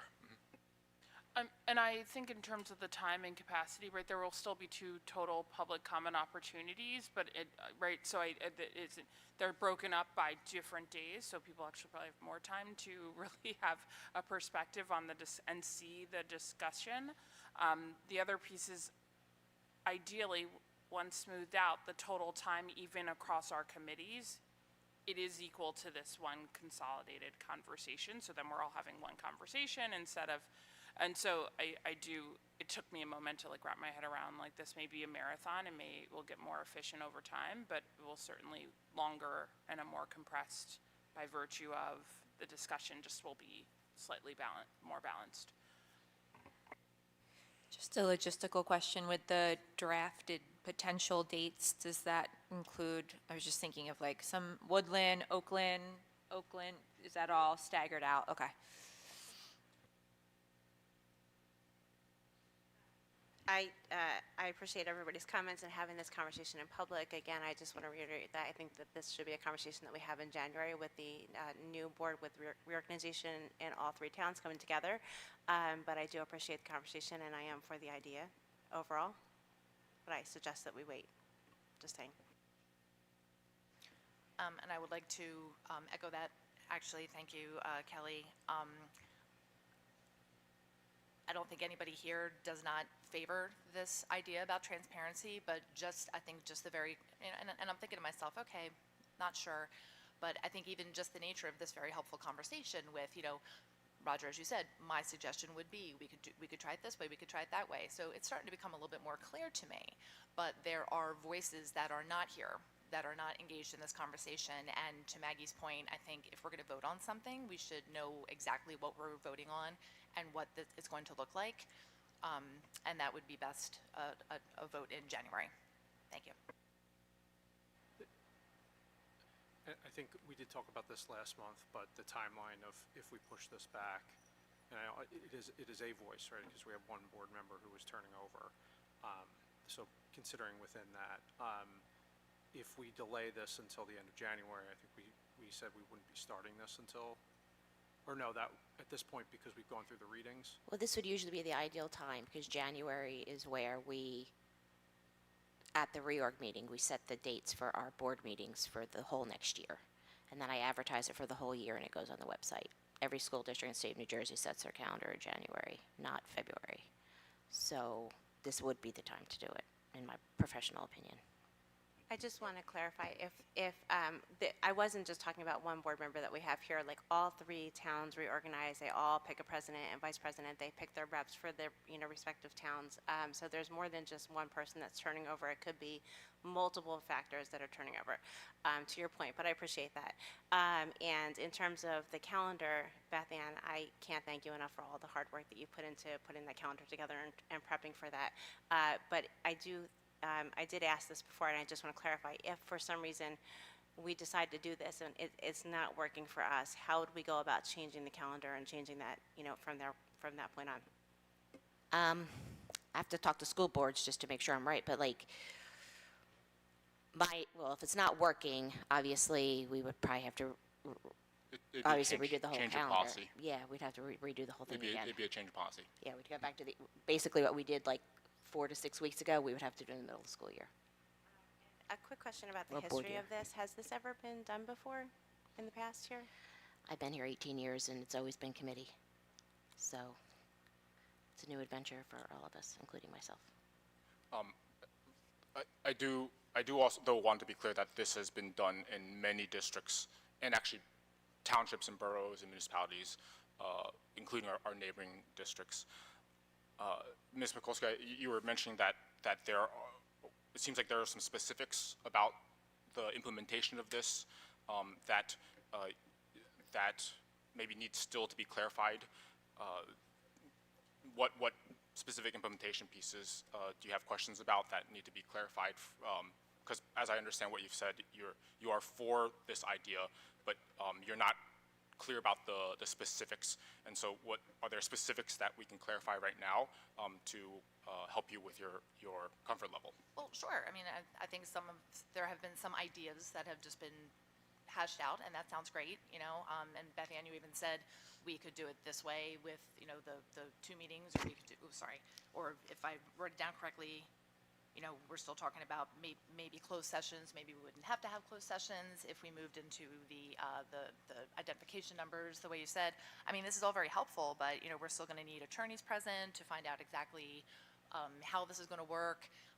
This is going to take, according to what some people have said, but nothing official yet, could take a couple of months of attorneys being present at these meetings. I would think, I'm hoping just one Okay. to get us through the first personnel, because I'm going to be on high alert to make sure that I'm not saying anything I'm not supposed, like, you know what I mean? Because we get into our habits, right?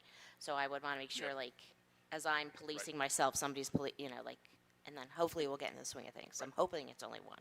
And to be clear, this would not require attorneys to be present. I think it's a recommendation for us to have attorneys present early on, so we get used. You know, they're helpful there to make sure that we are working with the bounds of privacy laws that we have to adhere to. I guess if there is uncertainty about how this would work in the new year, I think the most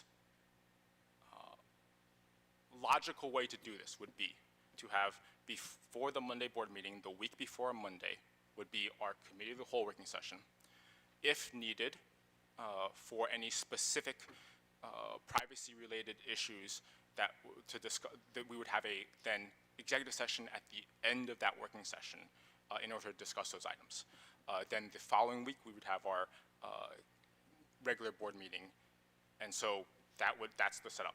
Monday, the week before, working session with a executive session at the end if need be, and then the following Monday would be the regular board meeting. So might I ask and maybe because the reorganization meeting, I don't walk in clear on what could happen, so maybe I'm not sure what we're trying to put in stone in this moment. But I would ask that we give some flexibility, because we can at times have an energy for long meetings, potentially have the exec meeting before the second meeting, right? Just as we do now. The week of or week before, we're told, comment for a closed session ahead of time. You have a week in advance to get your life together and end your day, hopefully on time, and get here. And I think we could at least try for that level of flexibility. But the reality is the reorg meeting, none of us know, like we get a schedule assuming our lives work for that, to be very transparent. A lot of us, that's just what reorg is, so maybe I'm not one, like I sit in a space of, we're juggling a lot, and I don't know, walking into the 5th, we have any more certainty than we would with our current structure than we do to moving into a new one, is I guess what I'm also framing.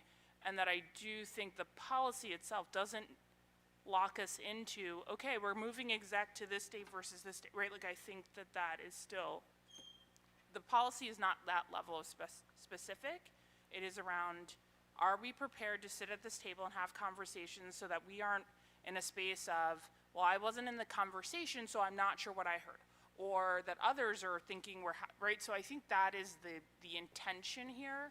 and that reorg will define the parameters and how we will use our time most efficiently, is, I think, really earnestly asking that we all really think of it in that frame. It has taken me a long time, and praying that we do not end up in these 10 hours of gauntlets in a month, which I don't anticipate, if we all, like, we can show up in a way of being productive and likely sitting in front of a screen far more, because that is what committee looks like, right? Guys, it won't look pretty for the few people in the audience. It'll look like us looking at our screens, but that's just what it is, right? Is my understanding the essence of this policy change? That's an excellent question that you brought up in terms of looking at screens, because on our regular meetings, we are not allowed to have our personal computers on our phones. So will we be able to have our personal computers in front of us for those meetings? Yeah, so I would suggest that we continue to use the district Chromebooks.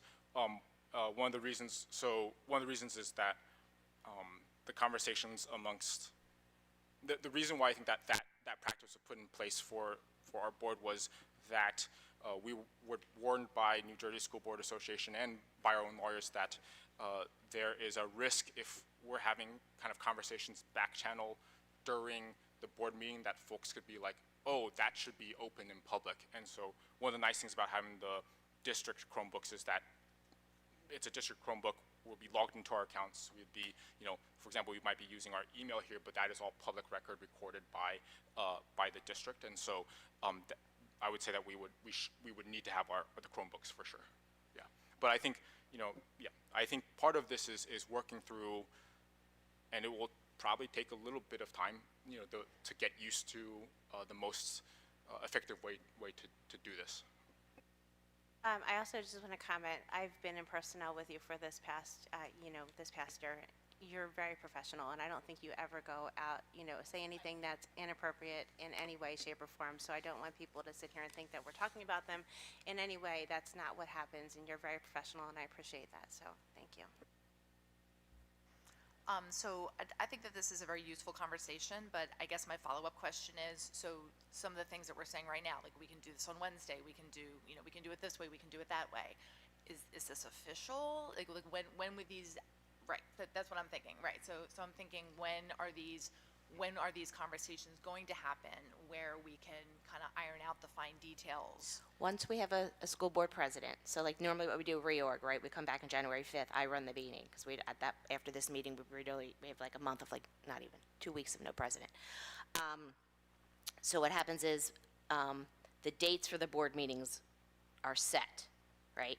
So just like we've done in the past, whoever the board president is, they'll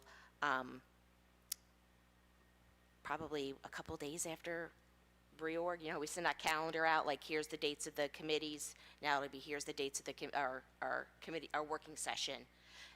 Because I know the dates of the board meetings, so it's going to obviously be the week before, either a Monday or a Wednesday.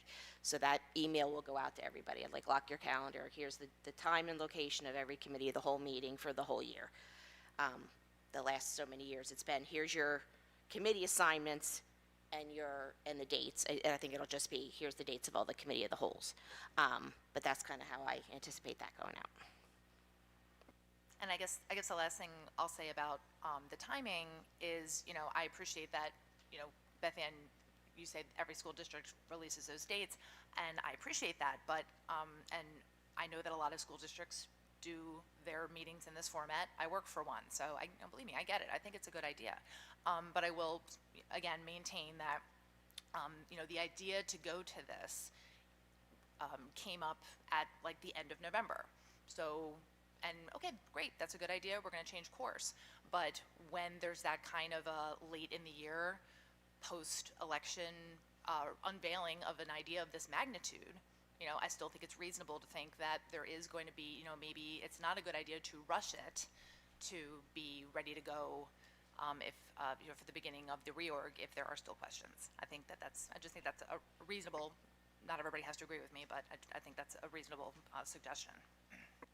My only comment would be it actually demonstrates the ability of how quickly we can undo this decision, right? Just transparently, right? There's a concern of how fast can you change course, do a pilot, is this a pilot, are we committing, right? So I actually think it points to we can very quickly make decisions and do change with some meets, right? Like, I do think it actually requires that we are going to make a decision and make a decision if this isn't working and quickly undo that decision within November, 6 to 8 weeks. Like, I feel like that gives the answer to the question, well, how do we undo that? You put a proposal out there to change the policy, we vote on the policy, we read it one more and twice, and then it's changed, right? So I do think we have that answer, and it doesn't need to be a protracted exercise. I do also want to point us back to several of our conversations we've had around kind of leading with like our students and staff top of mind and positive intent of how we're moving into this. So I want to just make sure that we sit in a space of, I am actually, I will speak for myself, happy to have one conversation instead of having to keep up and catch up and hope I understand the nuance of minutes. And so I just think we all can probably breathe a bit and have the same perspective going into conversations more than I think we perceive we are today, right? Like, right, because I just think that it will help us all. And I sit in a space of why not. I don't think there would be any perfect time. If we made this change right after we voted on the budget, would that be a better time? If we made this, right, like there's no good time, transparently, we're always making some critical decision. So I also just, I don't know if there's a better time other than serendipitously aligning with the calendar we were gonna get anyway on the 5th, right? It wasn't like there's a vote on which day, right? So I'm trying to like compel us to feel really confident that we are part of this decision and can inform it over time, for sure, right? And I really think that you and I are saying the same thing and we believe the same things. My concern comes with having all voices who are going to be impacted by this decision at the table.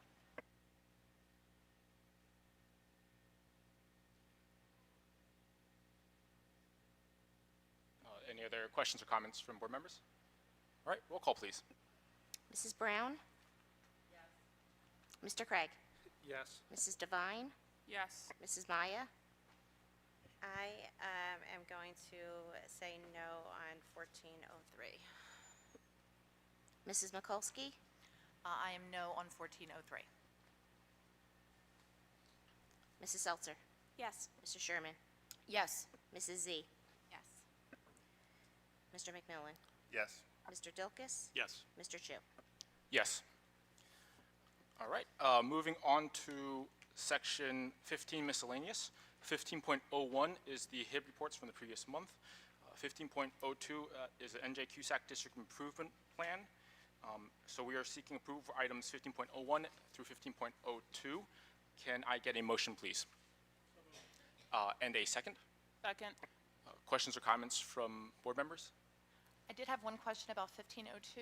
So I was reading through it and I was just kind of unclear on some of the intricacies of the plan. Ms. Hall-Turner, would you just be able to kind of summarize it a little bit? New Jersey CUSAC. Sorry, I'm not asking you to re-summarize the entire thing because I know it's late. The timeliness of reporting, it was the primary concern. Is that how I understood it? I was just going to like give a 30-second what is CUSAC, and then so CUSAC is a triannual state level review of most everything that is led by the county superintendent and her team, and so that occurred. That occurred last February. And we received the results just a bit ago. And if there are 5 different indicators that are sort of the overarching, umbrella categories of all of the different instruction and programming, operations, personnel, finance. What am I missing? Something else. Governance, thank you. And if your summative score falls under an 80% in any of those 5 categories, you're required to submit the improvement plan that you see attached to the board agenda tonight. And so we fell under 80% in 2 categories: instruction and programming and operations. And you're required to lift out the specific indicators where the county gave specific feedback, and create an action plan to ensure that those are addressed and rectified going forward. And so, there were, I think, maybe 11 or 12 different categories in which we convened as a team, looked closely at the county's feedback, and ensured that going forward processes are in place to address. Does that answer your? Oh, sure, it does. I guess I understand what the purpose of the improvement plan was, but can you just give an idea of what some of those processes were, or is that something that's being developed? Like, are we given the green light to develop the plan, or is the plan already developed? You are approving the plan tonight. That is what is attached there. So I'll give you an example.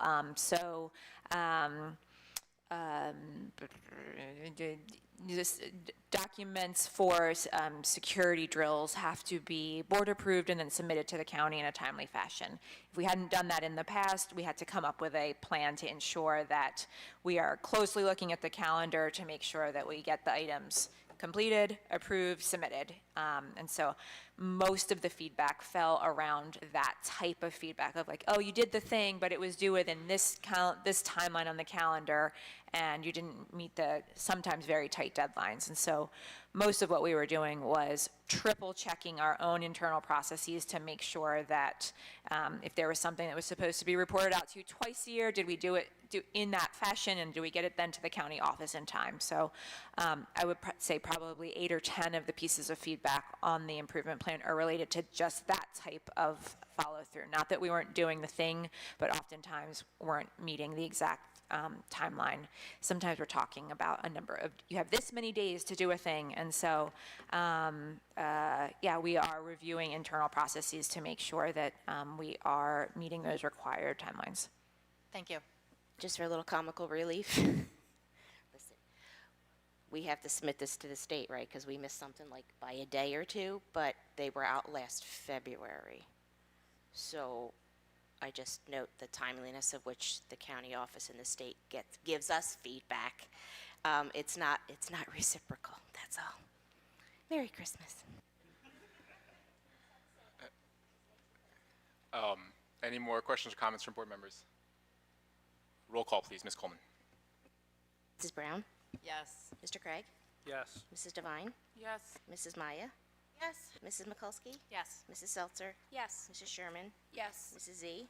Yes. Mr. McMillan? Yes. Mr. Dilkus? Yes. Mr. Chu? Yes. Moving on to section 16, our second section for public participation. I don't believe I see anyone new in the audience, so I won't go through my whole spiel, but as a reminder, there is a strict 3-minute time limit for public participation. Please state your name and address for the record, and this section can be on all topics. So the floor is yours. Thank you. Kara Boiler, 9 East Summerfield Avenue. So this has more to do with the policy reading. So I was curious, as a public member, and I don't know if you can't answer this tonight, that's fine. For the committee of the whole meeting, would there be an agenda released? And my thought was that if there was, as somebody from the public, it might be nice to be able to give comment at the beginning so I could dip out if I wanted to. If there was no agenda release and I didn't know what you were talking about, then it might also be nice to be able to talk about it at the end, because I might have a comment about something discussed throughout the evening. And then I was curious then also for if you're going to have public comment at both, is there I guess as a public person speaking from the public, when would be the time that you could speak about something off the agenda versus on the agenda? That's not entirely clear to me. So that was kind of my only thoughts about the reorganization of the policy. Thanks. Okay, I don't think I see anyone else coming up for public comment. Ms. Boyer, a expert at public comments, thank you for your questions. I think that those are things we can actually address right now. So there would be an agenda released, because it's a public board meeting as well. And actually feedback from our lawyers has been that what other districts have done is essentially the same agenda twice, right? So whatever our agenda looks like today, that would be the same thing during the committee of the whole discussion.